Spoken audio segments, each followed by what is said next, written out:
Paid $18.70 for this ham and cheese croissant with this small cappuccino. What the fuck is going on in Sydney? Cuz is this fucking baked in Paris? Is it gold plated? It's a valid crash out, but unfortunately, these are the times that we're living in. We have no choice. If anything, I would say that the small cappuccino is fairly priced. If anything, I would say that $14.50 ham and cheese croissant is pretty standard for what you see around here these days, especially in CBD.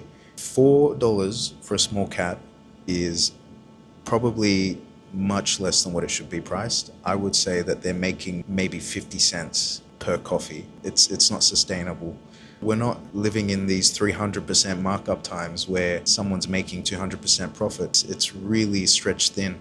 And the frustration that's being taken out on small businesses, that's being taken out on cafes, it really doesn't make sense to me when you're seeing just how ridiculously even grocery stores, Woolworths, like mega corporations are being pricing things.